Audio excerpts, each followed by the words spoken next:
Hi, today we will introduce you to the friendly chef Cyril Rouquet, who was the finalist of the TV show MasterChef 2010. After that, he opened the restaurant Louvre Bouteille in Paris' First District. We had the opportunity to meet him for an interview and to go to his restaurant. As you can see, Cyril creates his own original dishes, but he also revisits some of the classic ones. Moreover, we can recognize his sense of humor in the dish's name. Can you tell us about your experience in the TV show MasterChef? Sûr. Alors, l'expérience MasterChef, c'est un tournage de 3 mois, non-stop. Moi, j'y suis allé en dilettant, en me disant que je ne serais jamais pris. Et puis, c'était juste pour faire tester ma cuisine à des chefs. Et puis, en fait, ça s'est bien passé. Lorsque j'ai présenté mon plat, ça s'est plutôt bien passé. Donc, j'ai été sélectionné dans les 100 candidats. Des 100 candidats, on est passé à 20 candidats. Et puis, j'ai eu la chance de faire partie de ceux qui intègrent l'atelier. Donc, après, c'était un... How did this experience and what do you gain from participating at this TV show? Donc voilà, c'était assez intensif, mais c'était génial dans le sens où, un, ça m'a permis de rencontrer plein de monde, deux, de progresser en cuisine, et puis trois, aujourd'hui, voilà, le résultat est là. J'ai un restaurant, je consulte pour un autre restaurant, je vais consulter pour un prochain restaurant, donc c'est pas mal. J'écris des livres, je fais le tour du monde, quoi. C'est un monde de fou, un truc de malade. How have you heard about the concept of this TV show? Et donc TF1 a créé le concept MasterChef, ils ont envoyé des mails à tous les blogueurs. Donc en disant on a une nouvelle émission, vous êtes passionné de cuisine, venez vivre cette expérience avec nous. Alors au départ j'aurais dit non 3 fois parce que c'était 3 mois, pas payé, donc voilà, donc j'étais là, ouais. Moi je gagnais plutôt bien ma vie auparavant, j'avais un poste intéressant, confortable. Je me suis dit non c'est un risque, en plus je vais me payer la honte à la télé, pas du tout. Et en plus on était sur TF1, donc j'ai fait ah TF1 c'était pas le niveau que j'attendais. Et puis un jour en déplacement, je tombe en Angleterre sur une émission de cuisine, donc forcément je la regarde, et à la fin je vois le fameux logo, le fameux M qui prend feu. Je fais ah mais c'est le truc que j'ai reçu sur ma boîte mail. Donc du coup je leur ai dit oui, puis voilà, c'est parti. Is there other candidates of MasterChef that have managed to live from their passion? Je suis pas un cas particulier parce qu'on est quand même sur toutes les saisons, on doit être 5-6 quand même à monter le restaurant, mais c'est pas tant que ça. Par contre, il y en a d'autres qui vivent de la cuisine différemment. Voilà. Moi, j'ai fait l'émission vraiment pour travailler dans un restaurant. What is the flagship dish of your restaurant? Is your cooking is appreciated by everyone?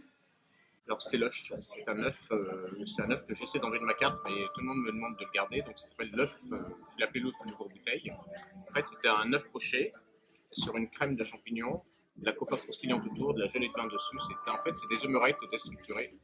Et voilà, et ça a été le premier plat qui m'a valu les premiers compliments des clients. Et c'est le premier plat que j'ai créé en plus, ça tombe bien, c'était la première recette que j'ai écrite, voilà, c'était comme ça. En fait j'ai essayé de dériver des recettes françaises traditionnelles et les accommoder un petit peu à ma sauce. D'accord. Mais tout en restant simple, parce que j'ai voulu que la carte des tarifs soit accessible pour tous. Voilà, c'était ma philosophie. Je ne voulais pas lancer une assiette à 50 €. Le menu le soir, par exemple, c'est 38 €, entrée, plat, dessert. Donc, voilà. C'est pas gratuit, mais c'est pas cher non plus. Can you tell us about the functioning of MasterChef? Nous, au contraire, on était au charbon tous les matins, même dans la maison. Il ne faut pas croire que on était, c'était pas champagne tous les jours dans la maison. On dormait à 3 par chambre, il fallait faire notre linge, il fallait faire la vaisselle. Vous aviez des cours? Et le dimanche, c'était le bonus, on avait des cours de cuisine chez le nôtre.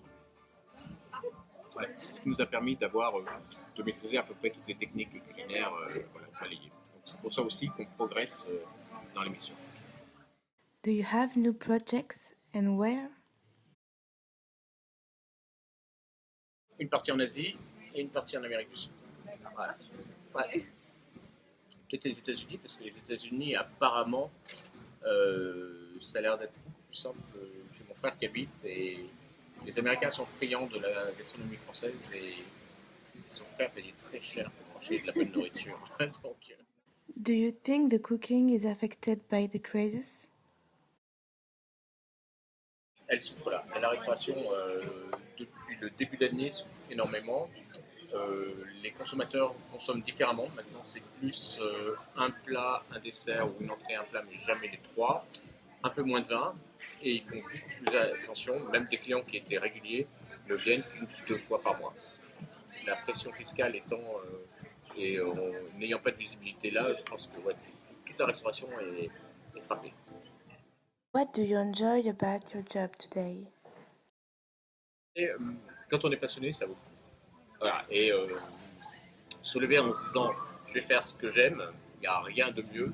Avant, je travaillais pour des groupes puissants, mais je faisais bien mon métier, mais c'était pas ma tasse de thé. Là, aujourd'hui, je me lève, j'ai la banane, je pense à ma recette. Là, je viens d'en faire une d'ailleurs à l'instant. Voilà, quoi. Ben là, je vis de ma passion. Voilà. Avant, c'était une passion, aujourd'hui, c'est devenu un métier. Et j'ai pas accompli mon rêve, parce qu'il faut jamais accomplir ses rêves, sinon la vie, elle est pourrie. Hein. Mais voilà, donc il faut toujours garder des rêves et se dire qu'il faut aller plus loin, plus haut. Et quand on veut, généralement, on peut. We hope you were seduced by Cyril Rouquet and his restaurant. You can find him at 150 Rue Saint-Honoré from Monday to Friday every lunch and dinner, and on Saturday in the evening. Due to the restaurant's success, we advise you to book a table a few days before. We had a really good time talking with Cyril. Despite his success in MasterChef, he is a funny chef who knows how to stay simple and very welcoming.